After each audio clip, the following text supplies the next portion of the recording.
भगवान विष्णु ने बताया, पीपल में जल चढ़ाने से मनुष्य को क्या फल मिलता है। राधे राधे। जय श्री कृष्णा भक्तों, आज की इस अत्यंत ही महान कथा के माध्यम से हम आपको बताने जा रहे हैं कि पीपल को जल चढ़ाने का कितना महत्वपूर्ण है और पीपल में एक बार जल चढ़ाने से मनुष्य को क्या फल मिलता है। प्रत्येक एकादशी के दिन पीपल को जल देकर उनकी प्रदक्षिणा करने से आपके समस्त दुख और कष्ट समाप्त हो जाते हैं। जो भी मनुष्य पुष्कर की इस कथा को सुनता है और उनके समस्त पापों का नाश हो जाता है। तो चलिए इस कथा को शुरू करते हैं। भक्तों, एक बार देव ऋषि नारद नारायण नारायण का जाप करते हुए बैकुंठ लोक में पधारते हैं। बैकुंठ में भगवान विष्णु अत्यंत ही शोभनीय स्वर्ण तथा रत्न से जड़ित सिंहासन पर बैठे हुए होते हैं। बैकुंठ के द्वार भी स्वर्ण से बने होते हैं।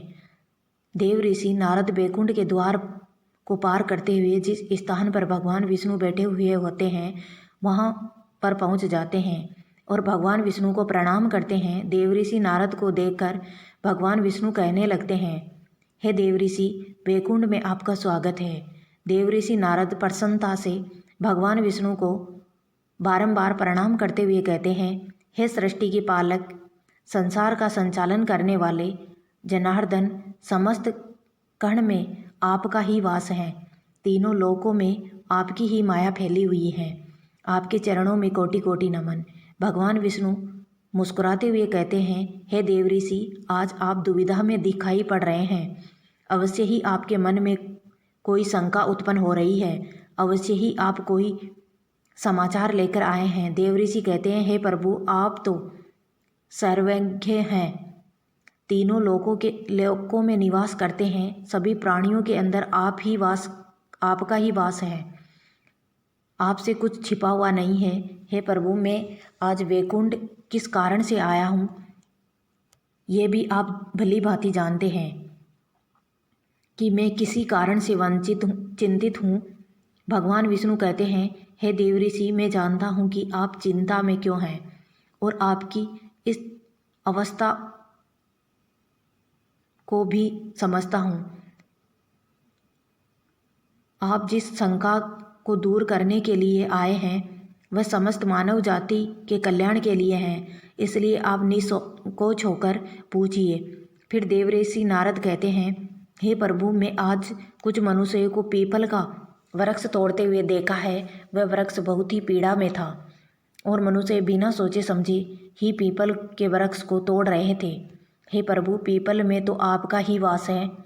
आप ही ने कहा है कि वृक्षों में आपका वास है, तो फिर मनुष्य ऐसा पाप क्यों करते हैं।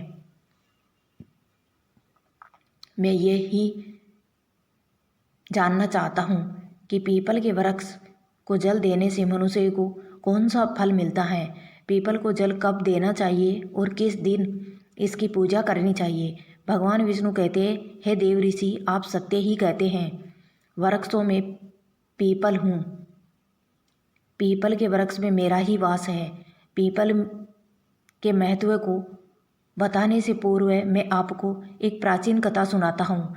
इस कथा के माध्यम से आपको आपके सभी प्रश्नों का उत्तर मिल जाएगा। जो भी मनुष्य इस कथा को एक बार सुन लेता है उसके सारे पाप नष्ट हो जाते हैं। जो इसे बार बार सुनता है उसके सभी दुख दूर हो जाते हैं और उसे धन धान्य की प्राप्ति होती है। पीपल के महत्व की इस कथा का प्रचार जो भी करता है उसे विष्णु लोक की प्राप्ति होती है।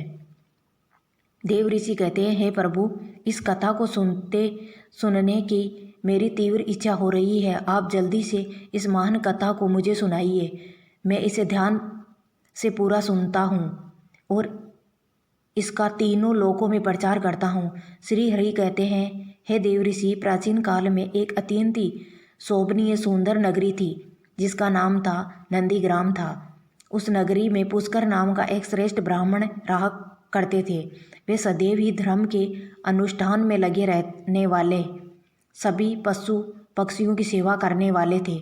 उनके आश्रम में एक प्राचीन पीपल का वृक्ष था जिसकी वह ब्राह्मण नित्य पूजा किया करता था। नित्य उस पीपल के वृक्ष को जल दिया करता था। वह एकादशी का व्रत करके पीपल को जल देकर उनकी प्रदक्षिणा करता था। बाहर जाते समय वह रोज पीपल को नमस्कार किया करता था। इस प्रकार से उस ब्राह्मण ने उस पीपल के वृक्ष की पूजा करके बहुत सारा पुण्य अर्जित कर लिया था। फिर वह एक दिन एक भयानक राक्षस भोजन की तलाश में उस पुष्कर ब्राह्मण के आश्रम में आता है और इधर उधर देखने लगता है। तभी वह ब्राह्मण कुटिया से बाहर आकर देखता है कि एक भयानक राक्षस वहाँ पर खड़ा हुआ है। जैसे ही वह राक्षस उस ब्राह्मण को देखता है तो वह कहने लगता है, अरे वह आज तो बहुत ही सुंदर ताज़ा मांस खाने को मिलेगा। यह ब्राह्मण तो बहुत ही जवान, सुंदर और गुणवान दिखाई पड़ रहा है। अभी मैं इसको चबा डालता हूँ। उस राक्षस को देखकर वह ब्राह्मण बिल्कुल भी भयभीत नहीं होता है और उस राक्षस से कहने लगता है, हे राक्षस, इस गरीब की कुटिया में तुम्हारा स्वागत है। तुम बहुत भूखे दिखाई दे रहे हो, कहो तुम्हें भोजन में क्या दूं? ब्राह्मण ने इस प्रकार के वचन सुनकर वह राक्षस आश्चर्य में पड़ जाता है और सोचने लगता है, बड़े आश्चर्य की बात है, यह ब्राह्मण मुझसे जरा सा भी भयभीत नहीं हुआ है। यह अवश्य कोई बड़ा तपस्वी दिखाई पड़ रहा है। तब वह राक्षस कहने लगता है, हे महात्मा, आप कौन हैं और इस वन में क्या कर रहे हैं? आपको मुझे देखकर बिल्कुल भी डर नहीं लगा? तब वह ब्राह्मण कहते हैं, हे राक्षस, मैं भगवान विष्णु का भक्त हूँ। मुझे इस संसार में किसी भी चीज़ का कोई भय नहीं है। इसलिए तुम बताओ, तुम्हें क्या चाहिए? तुम्हारी जो भी इच्छा हो वह पूरी की जाएगी। आओ इस वृक्ष के नीचे आसन ग्रहण करो। तब वह राक्षस जैसे ही उस वृक्ष के नीचे चला जाता है तो उसकी सारी शरीर जलने लगता है और तुरंत ही उसकी मृत्यु हो जाती है और एक दिव्य मनुष्य उस राक्षस के शरीर से बाहर निकल आता है। उस मनुष्य को राक्षस योनि से मुक्ति मिलती है। वह मनुष्य बाद में प्रसन्न हो जाता है और उस ब्राह्मण को कहने लगता है, हे ब्राह्मण देवता, ये कैसा चमत्कार है? ये कौन सा वृक्ष है जिसके नीचे ठहरने से ही मुझे मुक्ति मिल गई? तब वह ब्राह्मण कहता है, हे महात्मा, ये पीपल का वृक्ष है। ये साक्षात भगवान विष्णु का ही रूप है। ये सभी पापों का नाश करने वाला है। इस वृक्ष के सानिध्य में आने से तुम्हारे सभी पाप नष्ट हो गए। फिर वह दिव्य मनुष्य स्वर्ग की ओर जाने लगता है। फिर वह एक दिन यमराज अपने दूतों को बुलाते हैं और कहते हैं, तुम जाओ और नंदीग्राम में निवास करने वाले पुष्कर नाम के ब्राह्मण को पकड़कर यहाँ पर लेकर आओ। यमराज का आदेश पाकर वे दूत यमलोक से धरती पर आते हैं और उस ब्राह्मण को जीवित ही पकड़कर यमलोक में ले जाते हैं। रास्ते में महात्मा पुष्कर उस दूतों को कहने लगते हैं, हे दूतों, तुम यह क्या कर रहे हो? मेरी तो मृत्यु भी नहीं हुई है और तुम मुझे पकड़कर यमलोक लेकर क्यों जा रहे हो? फिर ये भी यमदूत कहने लगते हैं, अरे ब्राह्मण, तू चुपचाप हमारे साथ चल। खुद यमराज ने हमें तुम्हें उठाकर लाने का आदेश दिया है। पता नहीं तूने ऐसा कौन सा भयंकर अपराध किया है। हम भी जानना चाहते हैं कि तूने कौन सा पाप किया है। फिर वह ब्राह्मण शांत रहकर उन यमदूतों के साथ यमलोक जाने लगता है। यम के दूतों को भी बड़ा आश्चर्य होता है। यह ब्राह्मण ना तो विलाप कर रहा है और ना ही दुखी हो रहा है। हम जिन भी प्राणियों को उठाकर लाते हैं वे जोर जोर से विलाप करते हैं। फिर वह यम के दूत उस ब्राह्मण को लेकर यमराज के सामने उपस्थित हो जाते हैं। जैसे ही यमराज उस ब्राह्मण को देखते हैं तो वह भयभीत हो जाते हैं और उन दूतों को कहने लगते हैं, अरे दूतों, तुमने ये क्या किया? तुम किसे उठाकर लाए हो? मैंने तुम्हें दूसरे पुष्कर नाम के व्यक्ति को लाने के लिए कहा था जिनकी मृत्यु हो चुकी है।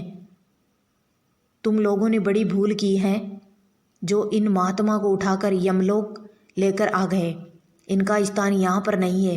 भगवान विष्णु की भक्ति करने वाले, नित्य पीपल की पूजा करने वाले इन महात्मा को उनकी इच्छा के बिना यहाँ पर उठाकर लाना घोर पाप है। तब वो यम के दूत कहते हैं, हे धर्मराज, हमें क्षमा करे, हमसे बड़ी भूल हुई है। फिर वह यम के दूत ब्राह्मण से क्षमा मांगते हैं और वह ब्राह्मण भी उन्हें क्षमा कर देते हैं। यमराज उस ब्राह्मण से कहते हैं, हे ब्राह्मण देवता, आपकी पत्नी तथा पुत्र आदि बहुत दुखी हैं और व्याकुल होकर रो रहे हैं। कृपया आप वापस अपने घर चले जाइए।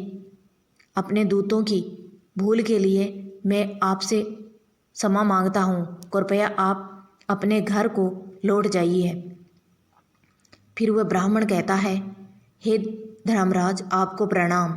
आपके दूतों से जो भूल हुई है उनके लिए तो मैं उनका आभारी हूँ। उनकी भूल के कारण मुझे जीवित रहते हुए आपके दर्शन करने का सौभाग्य प्राप्त हुआ है। ऐसा सौभाग्य बार बार किसे मिलता है। हे धर्मराज, मेरी आपसे एक विनती है। मैं संपूर्ण नरकों का दर्शन करना चाहता हूँ, जहाँ पर पापी मनुष्य को कष्ट भोगने पड़ते हैं। ब्राह्मण की बात सुनकर यमराज प्रसन्न हो जाते हैं और कहते हैं, हे ब्राह्मण देवता, ठीक है, अगर आपकी यही इच्छा है तो मैं आपकी इच्छा को अवश्य पूर्ण करता हूँ। फिर यमराज उस ब्राह्मण को समस्त नरकों का दर्शन कराने के लिए ले जाते हैं। उस पुष्कर ब्राह्मण ने देखा कि पापी जीव नरक में पड़कर कष्ट भोग रहे हैं। कोई सूली पर चढ़े हैं, कुछ प्राणियों को हिंसक पशु खा रहे हैं, कोई तपी हुई बालू पर चल रहे हैं और विलाप कर रहे हैं।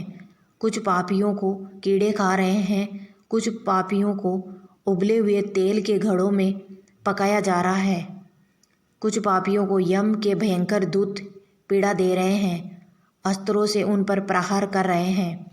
कुछ पापी जमाने वाले अत्यंत ही शीत नरक में पीड़ा सहन कर रहे हैं। कुछ जलती हुई भयंकर अग्नि में गिरकर जोर जोर से विलाप कर रहे हैं। उन आत्माओं को दुख और यातना में भोगते हुए देखकर उस पुष्कर ब्राह्मण को बड़ा दुख हुआ।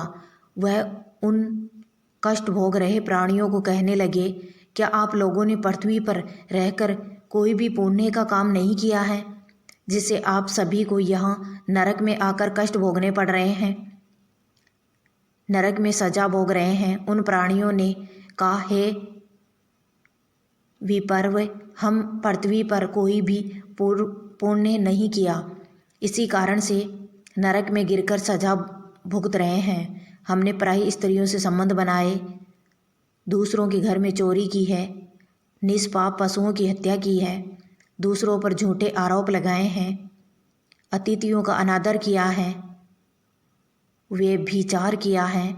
ऐसे अनेक पापों के कारण हम सभी नरक की अग्नि में दर्द सह रहे हैं। हमने प्यासी गायों की बावली को तोड़ा है, दान धर्म करने वाले लोगों को लूटा है, हमने कभी व्रत अनुष्ठान नहीं किया है, अपनी स्त्रियों का त्याग कर दिया है, हमने अपने मित्रों के साथ दगा किया है, साथ ही झूठी गवाह देकर अनेक निष्पाप लोगों को फंसाया है। इन सभी घोर पापों के कारण हम नरक की सजा भुगत रहे हैं। फिर उस ब्राह्मण ने कहा, क्या आप लोग ने कभी भगवान विष्णु का एक बार भी पूजन नहीं किया? इसी कारण से आप लोगों की ऐसी भयानक दशा हो रही है। जो मनुष्य पृथ्वी लोक में रहकर भगवान विष्णु का पूजन करता है, उसकी ऐसी दुर्गति कभी नहीं होती, उन्हें मोक्ष मिल जाता है। आप लोगों ने कभी श्री हरि के चरणों में मस्तक नहीं झुकाया, इसी से आपका नरक की प्राप्ति हुई है। आप लोगों ने कभी पीपल को जल नहीं चढ़ाया, पीपल को जल चढ़ाने से जन्मों जन्म के पाप नष्ट हो जाते हैं। फिर वे सभी कहने लगते हैं, हे ब्राह्मण देवता, हमारा अंतकरण अपवित्र है, हम अपने पापों से भयंकर दुख भोग रहे हैं, नरक की अग्नि से हमारा शरीर जल रहा है, किंतु जो हवा आपके शरीर को छूकर हमारी ओर बह रही है वह हवा हमें आनंद प्रदान कर रही है। हमारे कष्ट कम हो रहे हैं। नरक की अग्नि से हम कष्ट नहीं हो रहा है। हे धर्मात्मा, कृपया आप कुछ देर तक यहाँ पर ठहरिए जिससे हम लोगों को कुछ क्षणों के लिए सुख मिल सके। हम अनेक वर्षों से निरंतर कष्ट भोग रहे हैं। हमारा अंग अंग जल रहा था। हे ब्राह्मण देवता, आपके दर्शन करने से ही हमें संतोष हो रहा है। कृपया आप हम पापियों पर थोड़ी दया कीजिए। फिर यमराज कहते हैं, हे धर्मात्मा, अब आपके नरक देख लिया है, अब आप अपने घर लौट जाइए। आपकी पत्नी शोक में डूब कर रो रही है। वह ब्राह्मण बोलता है, हे धर्मराज, इन प्राणियों को दुख में देखकर मैं कैसे चला जाऊं? उनकी दुख भरी आवाज़ कानों में पड़ती है तो मुझे बहुत ही दुख हो रहा है। आपको आपके यमदूतों के द्वारा मार खाकर अग्नि की ज्वालाओं में गिरे हुए इन नरकीय जीवन की ये दयनीयता पुकार सुनिए। इन जीवों के मुख से निकली हुई ध्वनि मुझे सुनाई दे रही है। मुझे बचाओ, मेरी रक्षा करो। मैं समस्त भूतों के विराजित भगवान विष्णु के आराधना करता हूँ। यदि मैं इन दुखी प्राणियों को दुर्लभ कर दूँ तो मेरे जीवन व्यर्थ हो जाएगा। यमराज कहते हैं, हे ब्राह्मण श्रेष्ठ, आपको इन पापियों की चिंता नहीं करनी चाहिए। ये सभी अपने कर्मों का फल भुगत रहे हैं। ईश्वर ने ही इनके लिए इस दंड का प्रावधान किया है ताकि उनकी आत्मा की शुद्धिकरण हो सके।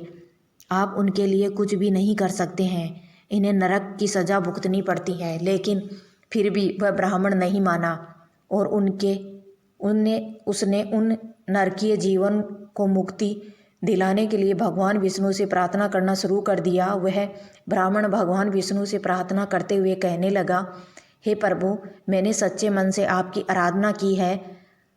हर क्षण आपके ही नाम का जाप किया है। मैंने अपना संपूर्ण जीवन केवल आपकी भक्ति में ही समर्पित किया है।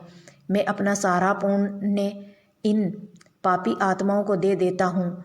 आप इन कष्टों से मुक्त कीजिए, इन्हें नरक की यातना से मुक्त कीजिए। हे कृष्णा, हे जगन्नाथ, हे विष्णु, यहाँ इस नरक में पड़े हुए यातनाओं को भोग रहे हैं, जीवन की रक्षा कीजिए है।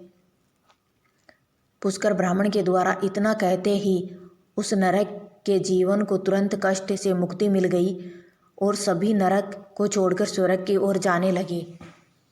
सभी नरक के जीव कहने लगे, हे ब्राह्मण, आपकी सदा जय हो। आपकी कृपा से हमें पापियों को मुक्ति मिली है। इस प्रकार से गुणगान करते हुए वह सभी नरक के प्राणी स्वर्ग की ओर जाने लगे, किंतु उसमें कुछ जीव अभी भी उसी नरक में ही कष्ट भोगने लगे। उनकी मुक्ति नहीं मिली। इस अद्भुत चमत्कार को देखकर यमराज आश्चर्य में पड़ गए। यमराज सोचने लगे, यह तो संभव है। कौन से पुण्य के प्रभाव से इस ब्राह्मण ने इन नरक के प्राणियों को मुक्ति दिलाई है। फिर उस स्थान पर भगवान विष्णु प्रकट होते हैं।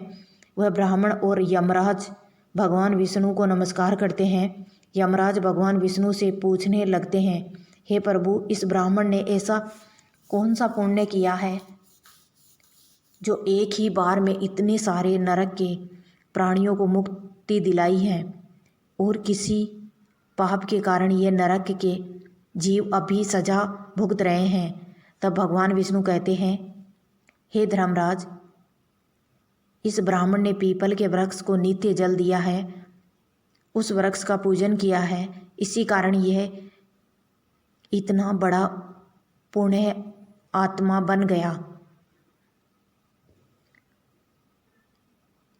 कि इनमें नरक के जीवन को मुक्ति दिलाने का सामर्थ्य आ गया। ये जो अन्य जीव अभी भी नरक में कष्ट भोग रहे हैं, इन मनुष्यों ने अपने पूर्व जन्म में पीपल के वृक्ष तोड़े हैं, इसी कारण उनको मुक्ति नहीं हो पा रही है। जो मनुष्य पीपल को केवल जल देता है वह कभी नरक में नहीं जाता। उनके अंदर इतना सामर्थ्य आ जाता है कि वह अन्य पापी जनों के पाप भी नष्ट कर डालता है उनके सानिध्य में आने वाले घोर पापी भी पाप से मुक्त हो जाते हैं। इतना कहकर भगवान विष्णु उस स्थान से अंतर्ध्यान हो जाते हैं।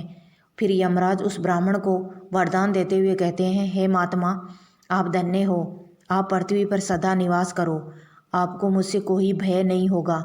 जो भी मनुष्य आपके सानिध्य में रहेगा उसे भी कभी नरक की प्राप्ति नहीं होगी, उसकी कभी अकाल मृत्यु नहीं होगी। इस प्रकार से यमराज ने उस पुष्कर ब्राह्मण को वरदान दिया।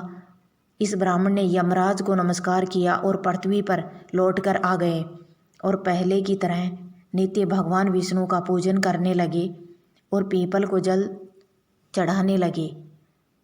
भगवान विष्णु नारद से कहते हैं, हे नारद, इस प्रकार से मैंने तुम्हें पीपल को जल देने का महत्व सुना दिया है।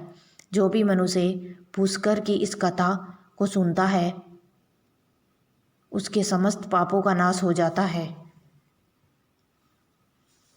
तो भक्तों, इस प्रकार भगवान विष्णु ने पीपल को जल देने का महत्व महर्षि नारद को सुनाया। आप भी पीपल को जल अवश्य दें। शनिवार को पीपल के नीचे सरसों के तेल का दीपक अपने पितरों के लिए अवश्य जलाएं। प्रत्येक एकादशी के दिन पीपल को जल देकर उनकी प्रदक्षिणा करें। आपके समस्त दुख कष्ट समाप्त होंगे। जय श्री कृष्णा।